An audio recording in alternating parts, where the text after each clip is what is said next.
if you want to tell me what you're worried about, what's on your mind, or what you think I should be spending my energy on, I'm interested, and I'd love to hear it. I want to get Donald Trump out of it. You want to get Donald Trump out of it? Okay, let's talk about that. This governor's race is not going to get Donald Trump out of the office, but when we rebuild our infrastructure in Michigan, we rebuild the blue wall the whole world was expecting to hold against Donald Trump. And so when we think about the presidential election in 2020, it starts with 2018. It starts with this governor's race. It starts with making sure we run the tables and elect the Attorney General and the Secretary of State, that we have policies that make it easier for people to vote, that we change redistricting. And then when we have a strong Democratic governor, we make sure that Michigan turns out and we never have another Donald Trump again in this country.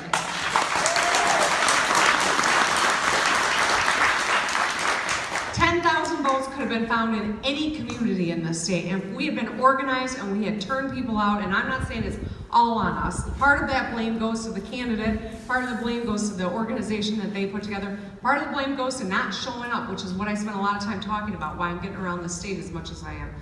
But at the end of the day, 10,000 votes could have been found in any community across Michigan. We can make that difference, but we gotta start with this race in 18. So that's how we get rid of Donald Trump. If he's still in office by 2020, just saying. Yes? I'm from Macomb County, and I'm wondering what they can do about, you got garbage coming over from Canada 24/7, and it's non-stop.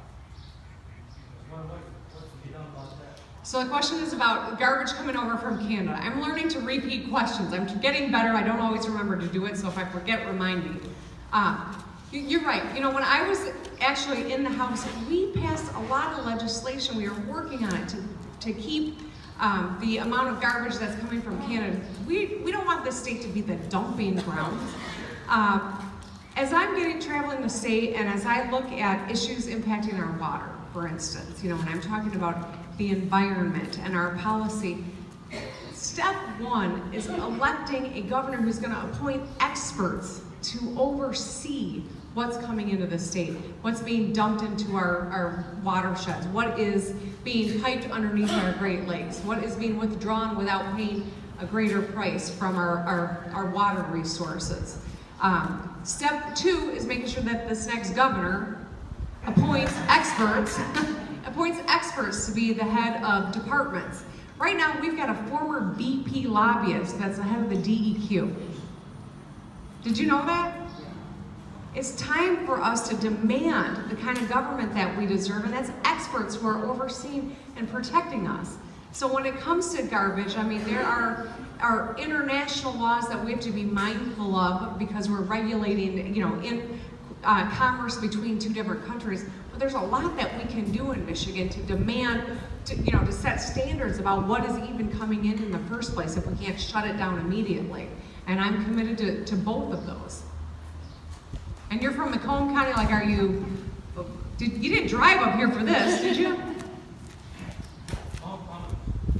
Mount Clemens. All right, well, good. Well, it's nice to meet someone from Macomb County up here in Clare. Also, look on the internet, it's coming from other states besides Canada. Right. Yep.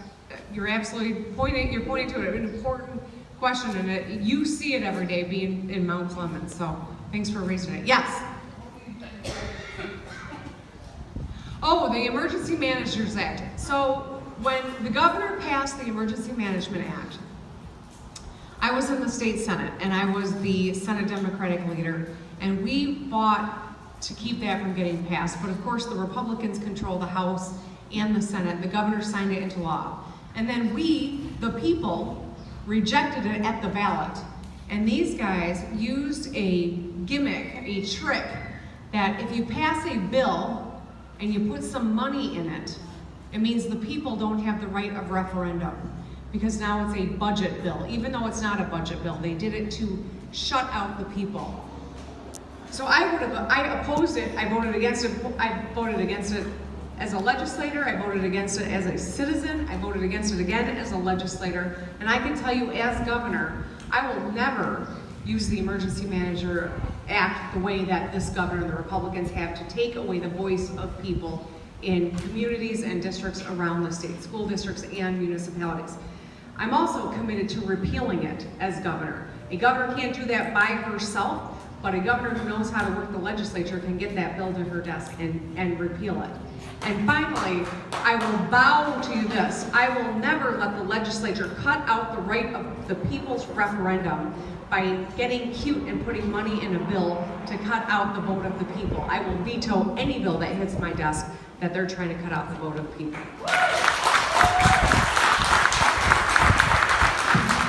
Yes, sir. Yes, thank you. Thanks for being here. My question is about the Great Lakes, pretty important freshwater source and tourist source for our great state. What are your plans on line 5? Do you have any position on that? Yeah, so the question on the health of the Great Lakes and line 5 is the question. And you know, anyone who's spent any amount of time in Michigan, much less their whole life in Michigan, knows a couple of things. One, we are defined by our water. Literally, our borders are defined by our water. But we're also defined by our water and our psyche. You know, my favorite memories growing up as a kid in Michigan are playing in the river in front of my house with my brother and my sister, or fishing for perch off the dock in northern Michigan. You know, we have such abundance in Michigan. We are home to 20% of the world's fresh water. And as the climate continues to heat up, that resource that you cannot live without is going to get more and more precious. And because of the abundance, we have been terrible stewards of the water. We have taken it for granted, we have let people abuse it, and we have permitted threats to the quality of our water. Whether it's Nestle pulling out water from the ground, or it's Enbridge running oil underneath the Great Lakes, or it's all of the algae blooms we see in different communities because of lack of oversight and management, or it's the fact that we got a city full of people that still can't drink their water. We in Michigan need an Office of the Great Lakes, a department dedicated to water management.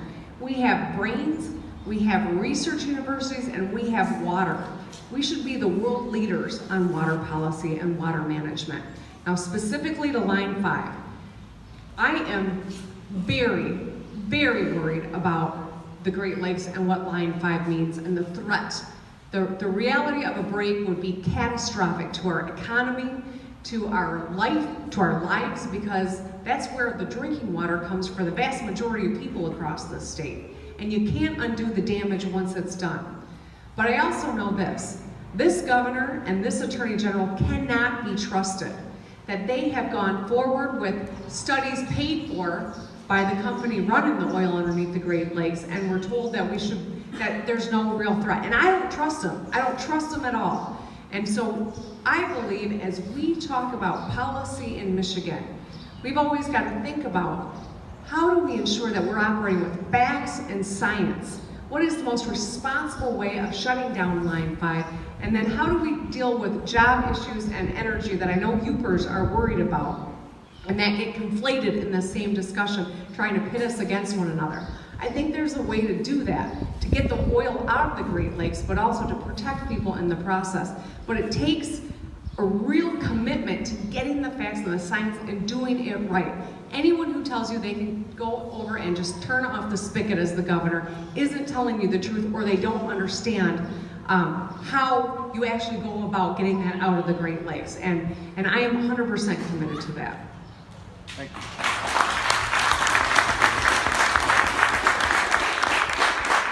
Yes, sir.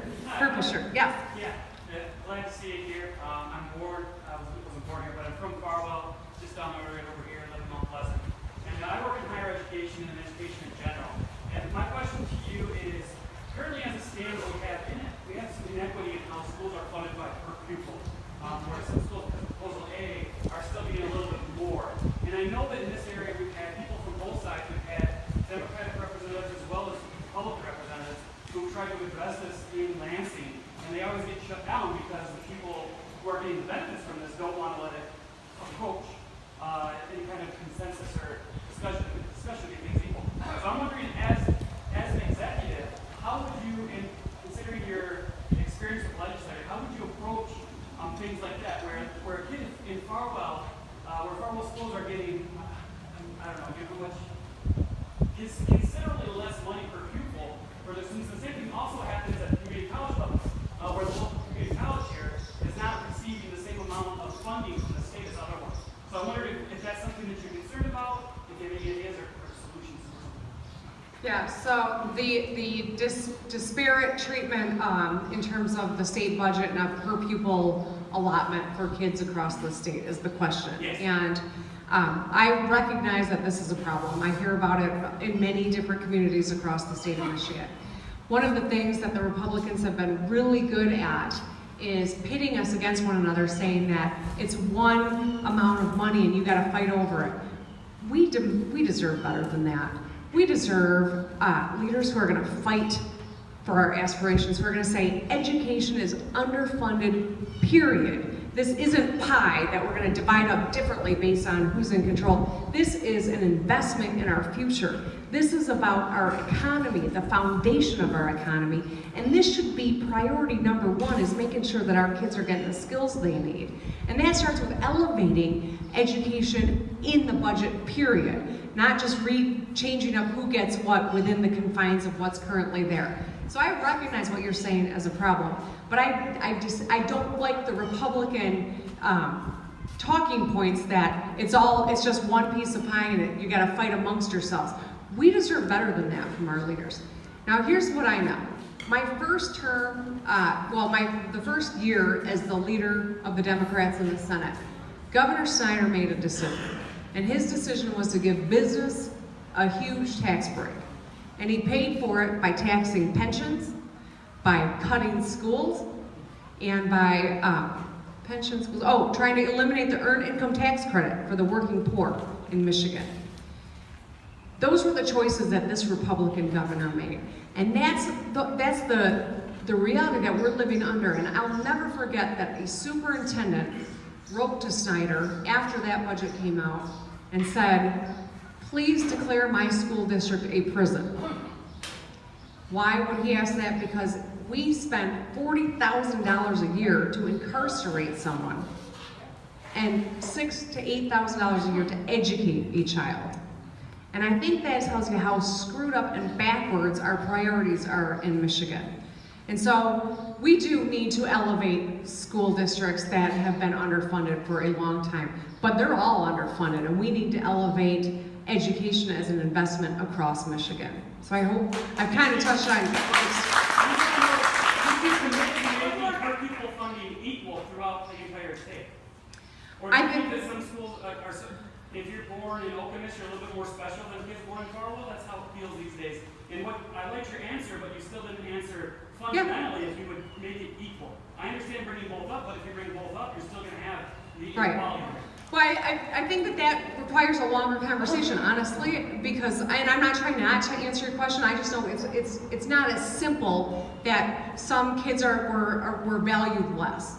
I agree with you. No kid decides what family they're born into, what school district they live in, or what zip code they're a part of. But every kid deserves a solid, strong, start to their life, and that comes through a robust public education that starts with early childhood education and goes all the way to a higher ed opportunity that is affordable and accessible, or a community college opportunity, or a skilled trade apprenticeship, that we got to do a better job making those connections for people. Your question on making everyone equal is, we have a history of letting locals fund differently and choose to tax themselves differently. And this current system is based on that. So it's more complicated than just saying, yes, every kid's gonna have this same allotment. And that's, I think, what I'm struggling with in terms of, I know where you want me to get, and I'm philosophically there, but we have to address that part of it too, the historic reasons for the discrepancy as well. Does that make sense? No, I agree. I think that's what we're looking for in a state executive. A person who runs the state is someone who has a good understanding of all the different parts. I know that, I appreciate your answer. I think that's a good. Thanks. Gretchen, shut up. Sure. Gotta head up to Sioux St. Marie? No, I'm all over the place. I was in the Sioux last last week. I'm going to Antrim County from here, yeah. She's got to take off, but let's have one more question. Anyone? Yeah, you. As the future governor, would you prefer to work with a part-time legislature or a full-time? Okay, the part-time legislature question. First, which would I prefer to work with, a full-time or a part-time? Honestly, I think we will be better served with a full-time legislature as the people of Michigan. As the governor, it would be easier for a part-time legislature because I could run roughshod over them. But I respect the reason that we have the balance of power and checks and balances in our state government. It's important, frankly, and we've dealt ourselves a huge disservice by going with term limits when Michigan adopted term limits, because we've got people with less and less experience making decisions, and there are some well-motivated people there, but as Governor Milliken said, there's no other walk of life where you would say, I want someone with less experience before I hire them to do the job. You know, you'd never go into heart surgery and say, I want the freshest medical student right out of school. I want to be the first one they cut open. Experience is important. And I think that the part-time legislature makes a system that's not working very well work even worse. And that's my fear. I'll also tell you that, you know, I think Brian Kelly's doing this for political reasons, not because, you know, it's good public policy. And my fear is that if he gets it on the ballot, it might pass. Now, I think that's very problematic in that the legislature would be paid less. And he said we should pay him a lot less, like what we pay a teacher. That's what he said. Can you believe that? Think about that, how insulting that is. But when you have legislators who are paid, you know, $40,000 a year, and I'm not saying they deserve a raise because they do not, but a company could come in and say, I'm spending $1 million a year lobbying the legislature. What if I just buy myself some legislators? You know, if they wouldn't be able to keep you from having an employer who's really driving the way that you vote, and you're answering to an employer as opposed to a constituency. And that scares the heck out of me too. So those are a couple of the reasons why I think it's bad policy. And don't be duped by these guys in terms of where they're getting signatures. I mean, I was just reading an article, and I know this to be fact. There's nothing on the books that keeps them from lying to you about what they're collecting your signature on. You know, right now they're collecting signatures to outlaw prevailing wage in Michigan. But they've hired the same people who are collecting the marijuana legalization signatures. And they're telling people that you sign both for the marijuana legalization.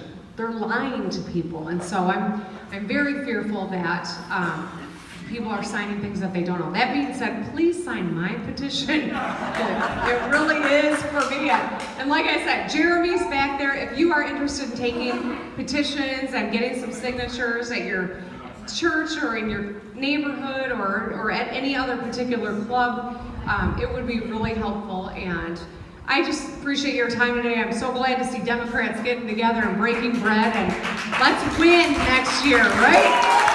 Hey.